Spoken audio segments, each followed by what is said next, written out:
Damn them. They have made thralls of soldiers and civilians both.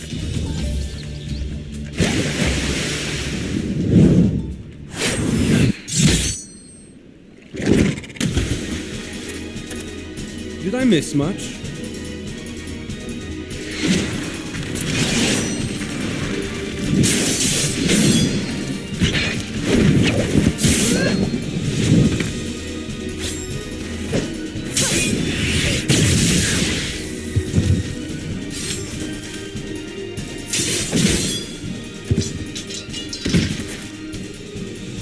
So that is how you fight in the Far East. Mental note, pick no quarrel with Domans.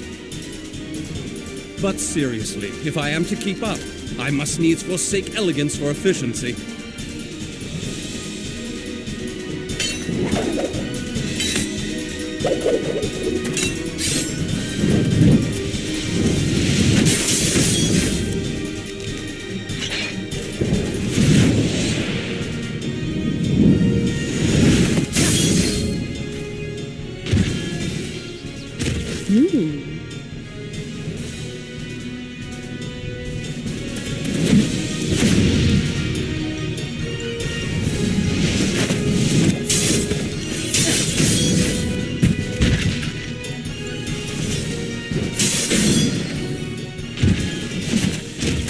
to the Aetherite!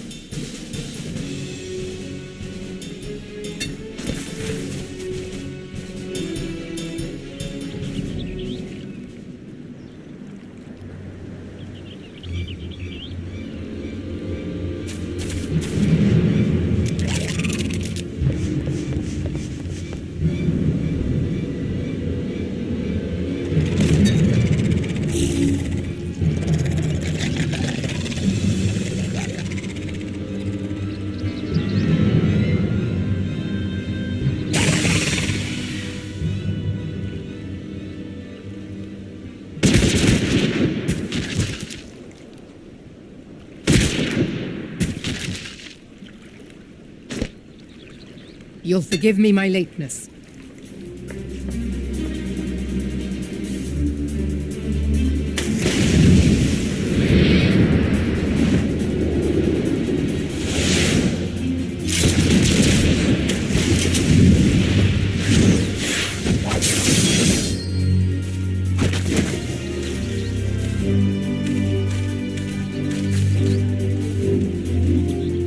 I've been something of a liability of late, I know. 'Tis high time I set about making amends.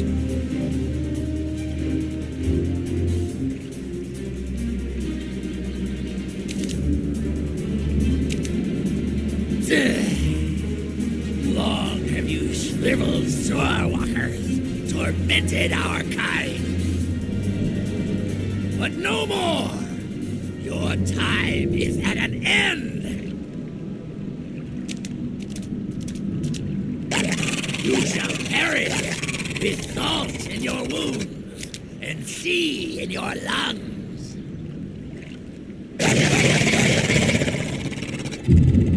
Lord of the world, hearken to our plea. Lord of the world, deliver us from our misery. Do you feel that?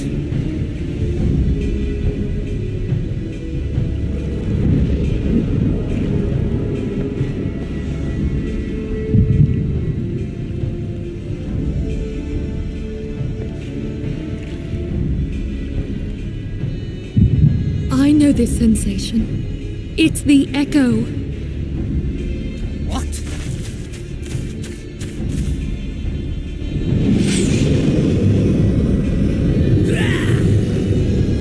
Such power! It is transcendent!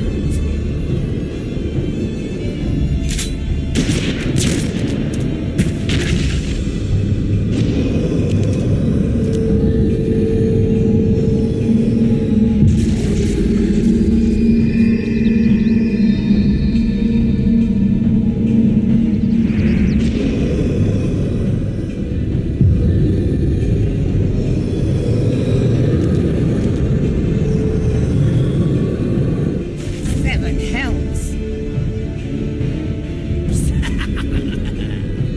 Strike me down if you will. It is futile. I have mastered the gift. I am eternal.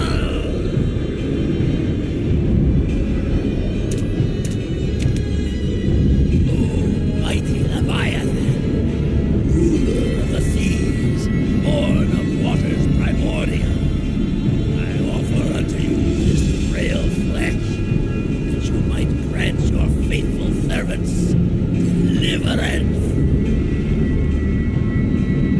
I beseech you, come forth!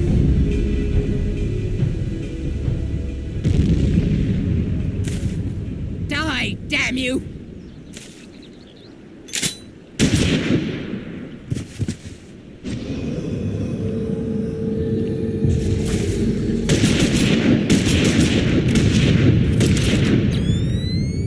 Foolish Shorewalker! You cannot kill that which is eternal!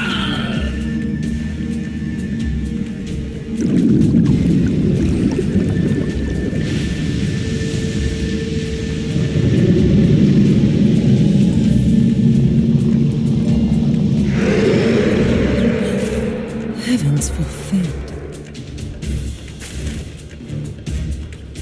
Damn it all!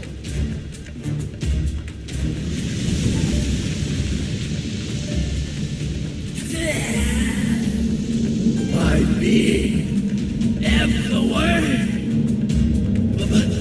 It could by right be infinite. Am I not immortal? Curse you, emissary! You promised me everlasting.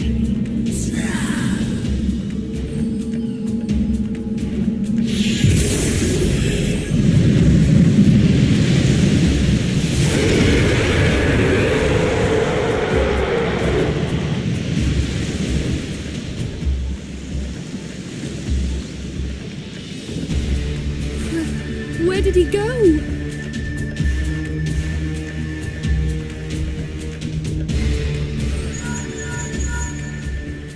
What say you? Nary a single ship? Hells take that sea demon. Gather the survivors and get to shore. Leave the wrecks for the pirates.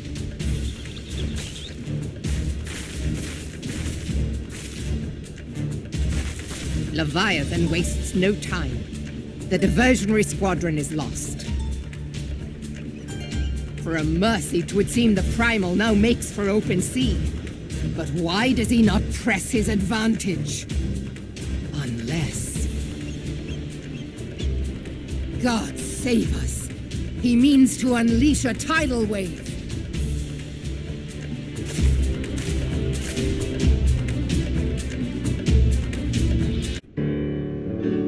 There used to be a hamlet beyond South Tidegate in western Lanosha.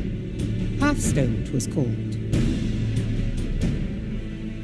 Some years prior to the Maelstrom's founding, Leviathan rose from the briny depths and set about unleashing watery hell upon us. On that occasion, the company of heroes put him down before he could do too much damage. But when the bastard came next, this time in the wake of the calamity, we were not so fortunate. Weary of ravaging our shoreline, he summoned a tidal wave which fair leveled Hearthstone and washed the soil away for good measure. The area was subsequently occupied by the Sahagin. Aye, the thrice-damned creatures transformed it into a spawning ground for their brood. Given the quantity of crystals stolen to feed him and his legion of thralls, we can be fairly sure that Leviathan is stronger now than in his previous incarnations. If that sea demon is left to wreak havoc, what befell Hearthstone may well befall a larger settlement, even Limsa. That cannot happen. The Primal must be stopped. That was ever our objective, Admiral. But how are we to achieve it? The sea is Leviathan's uncontested domain. The ships of the 3rd Squadron could not close to within 100 yards of the Primal, nor could their cannons pierce his defenses.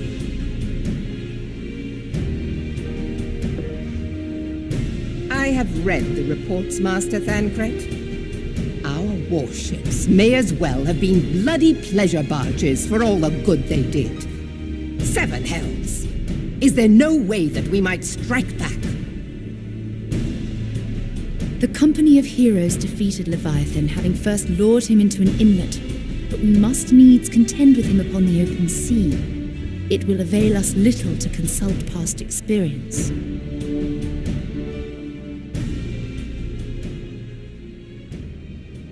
Admiral, if I may. Speak freely, Marshal. By all accounts, Leviathan's most formidable weapon is the very sea itself. Waves and whirlpools, tides and currents, all these things are his to command. The key to victory, I believe, lies in disarming our foe. This, in effect, is what the company of heroes achieved with their ruse. We cannot lure Leviathan from the sea a second time. But what if we could weaken his hold upon the element of water? I have heard of devices capable of such wonders. They draw upon the power of corrupted crystals, I am told.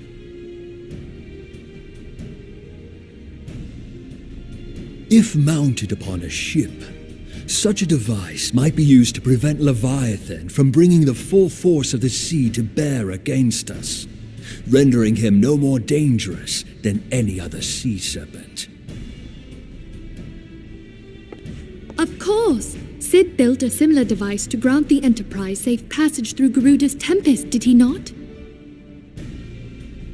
Begging your pardon, my lady, but to give credit where it's due, this is something I heard from an old arcanist friend of mine.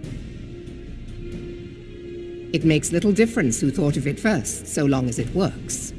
Beg the specifications of this device from your friend, and I shall pass them on to our people at Naldic and Vermelis. But before we proceed any further, I would voice one concern. Piercing Garuda's defenses is one thing. Suppressing Leviathan's attacks, quite another. In matters of science, I am as a babbling babe, but I cannot well imagine that such a feat would be possible without a veritable mountain of corrupted crystals. The question being, do we have a ship big enough to bear such a burden? Mayhap not, Admiral, but two might. Recall you the tale of Mistbeard's greatest haul?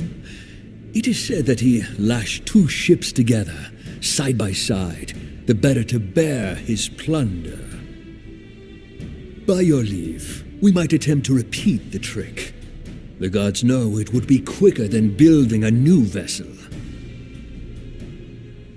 Mistbeard did this. Truly, Marshal, upon the subject of the Pirate King, you are as a scholar. Now, from what I have gleaned of these matters, the device will need to be in close and constant proximity to the target. To wit, we must lash our twin vessel to Leviathan.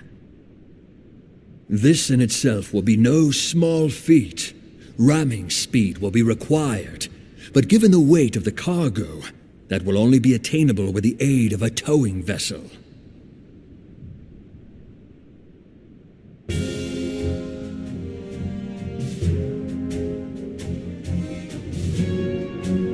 Suffice it to say, the task of piloting said vessel will entail considerable danger, and I would not ask it of another. I volunteer myself. Will be dangerous for all involved, but we have no better recourse. Very well.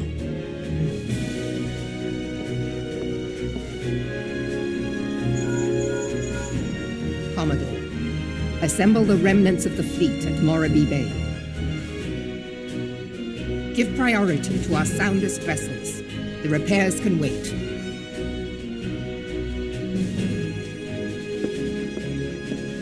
Storm Marshal Slafierson, command of the operation is yours. I want that twin vessel ready to sail post-haste. At once, Admiral.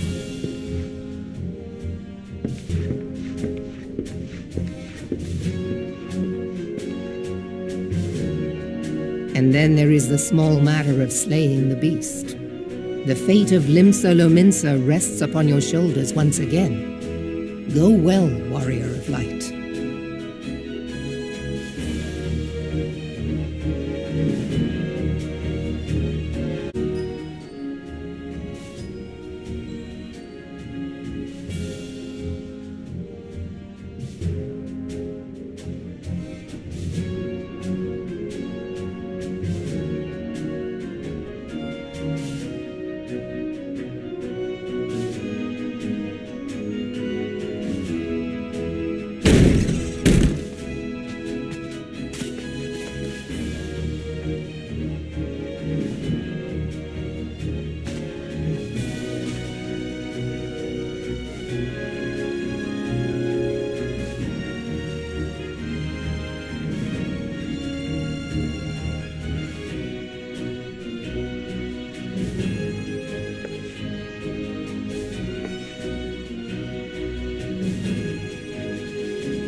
Lominsons are sworn to strive, till sea swallows all, and swallow all it would have had Leviathan prevailed. That we still strive now, we owe in no small part to you. Not for the first time, you have delivered Limsa Lominsa from the wrath of a primal. Never has our nation known a stouter ally. On behalf of my people, I give you my humblest thanks.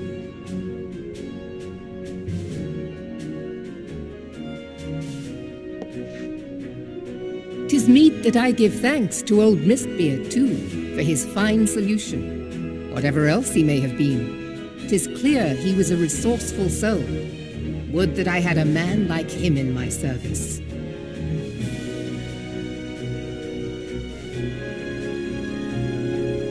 Before I set foot in these lands, I had no inkling that the people of Eorzea contended with such mighty foes. Suffice it to say, their existence came as something of a shock, as did the idea that they could be defeated. This experience has served to remind me of the vastness of the world, and the boundless potential of man. Though I am but a refugee in this realm, I would fain be of use to you in your fight. Know that I am tutored in one of the foremost combat arts of the Far East.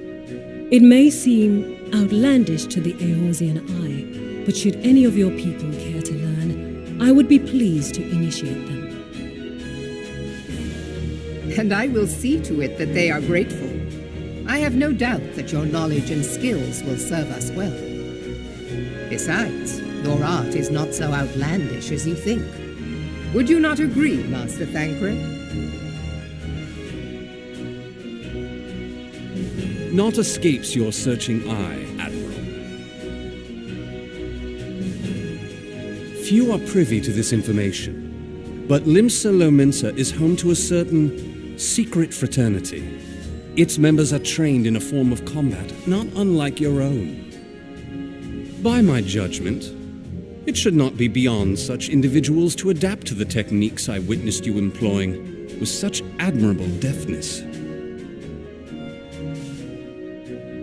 I am heartened to hear this. I too noted a kinship between your style and mine own, though it seemed to me that you fought differently in the beginning. I suppose I did. What can I say? I'm a man of many talents. Though you may labour to believe it, Thancred was once something of a scoundrel who fraternized with the criminal class in these parts. Yestola! You jest, of course.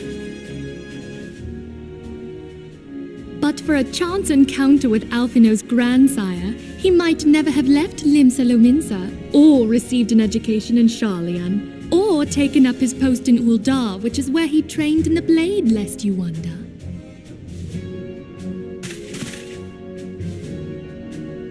Minfilia, please! It would seem there is more to you than meets the eye, Master Thancred.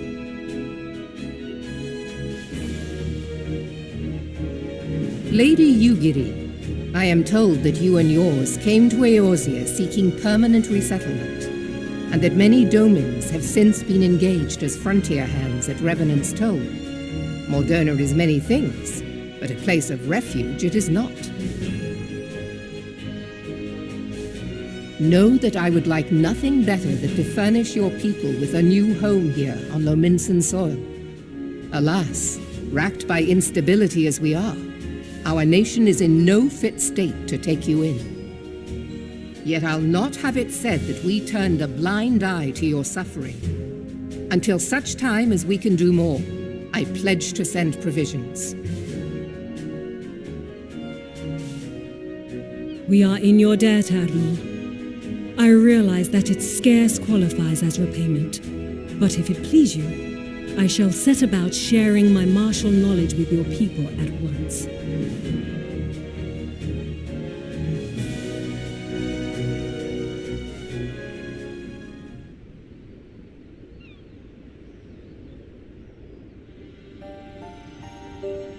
You wished a word in private.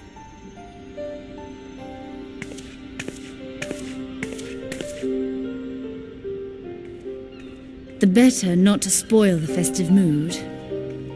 History repeats itself, Admiral. As the kobolds did before them, the Sahagin resorted to summoning their god over a territorial feud. They acted in self-preservation. It may be that the Sahagin initiated this particular clash, but how it begins does not interest me so much as how it ends.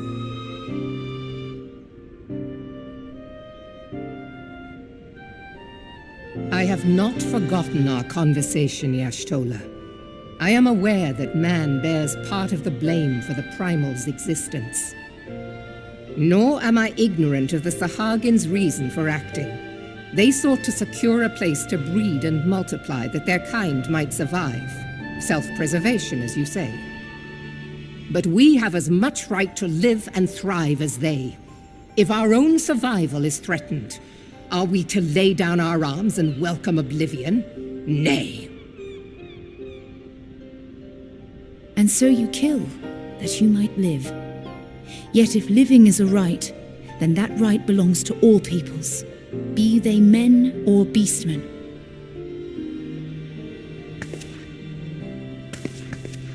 I'll not deny your reasoning, but when a storm gathers, it falls to me to see my people safely through it. That is my duty, and I shall do it.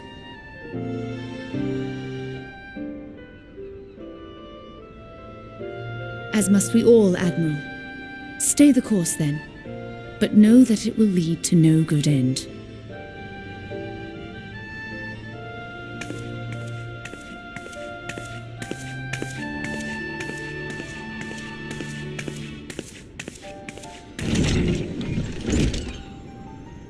Man has ever put himself first and foremost. To justify his actions, he clads himself in the armor of righteousness, though it be a fancy of his own making. In this, mayhap the Garleans and we Domans are not so different.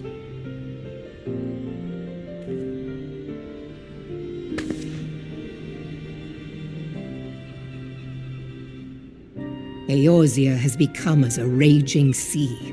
If we are to keep our heads above the waves, we cannot scruple to drown the man next to us.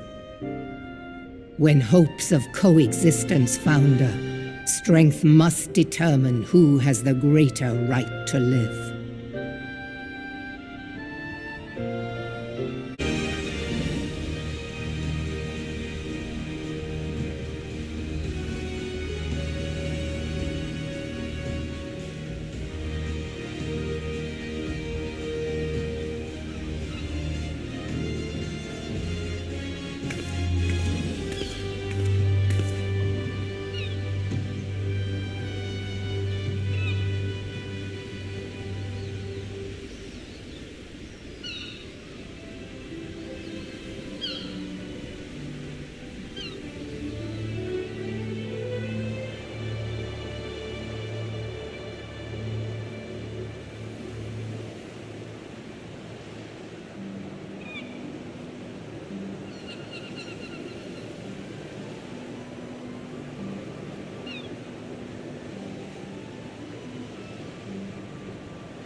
been reflecting upon the events which took place during our visit to Vilbrand.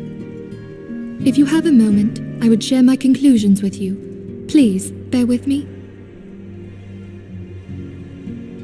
When the Sahagin Elder summoned Leviathan, he employed the power we have come to know as the Echo. Though I cannot well explain the how of it, it would seem he became immortal in so doing. When the Admiral subsequently slew him, his spirit emerged from his lifeless flesh, a consciousness shorn of physical form. Thus transfigured, he took up residence in the body of his minion with the ease of a man donning a favorite glove. Long have I known that the Echo allows one to pass through the walls of a man's soul, but never did I imagine that it could free us from our own flesh, nor less that our souls could then occupy the next corporeal vessel to take our fancy. It was of this that Elidibus spoke, an existence which knows neither cessation nor oblivion. And yet, though the Sahagin had mastered his gift and thereby become immortal, he was by no means invulnerable. As we both bore witness, he was ultimately absorbed into Leviathan. And the import of this observation? If the Ascians' mode of existence is indeed the same, it can be inferred that they too are not invulnerable, that they can be destroyed. There exists a legend which tells of souls who are reborn upon the cusp of each umbral calamity, that they might stay the encroaching darkness. To most, it is but a fairy tale, yet recent events have given me cause to wonder, could the legend in fact refer to the Echo? Much and more yet remains unknown, but I am confident that all will become clear in time. For the present, however, what matters is that the key to defeating the Ascians may at last be within sight. With Urianger's aid, it is my hope that I shall fathom this matter ere long.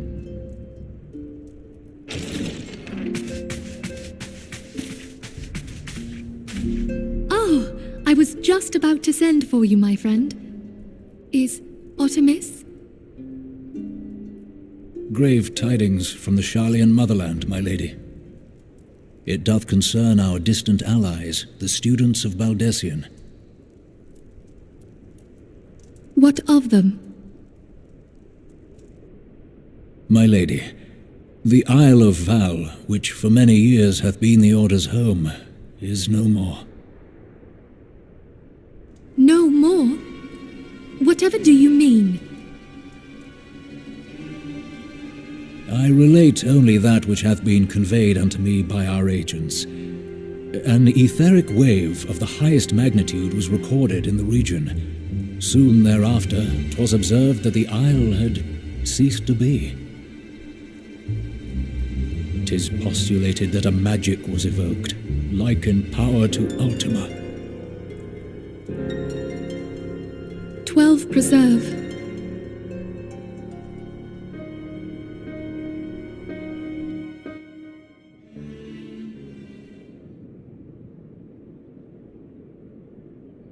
If there are no other matters, I move that today's meeting be adjourned.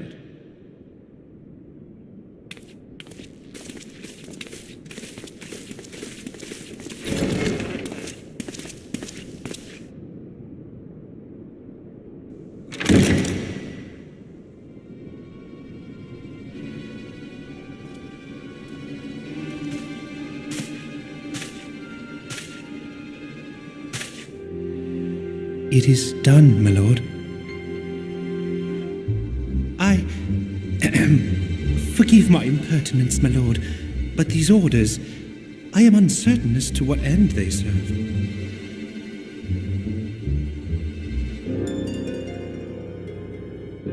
Revolution.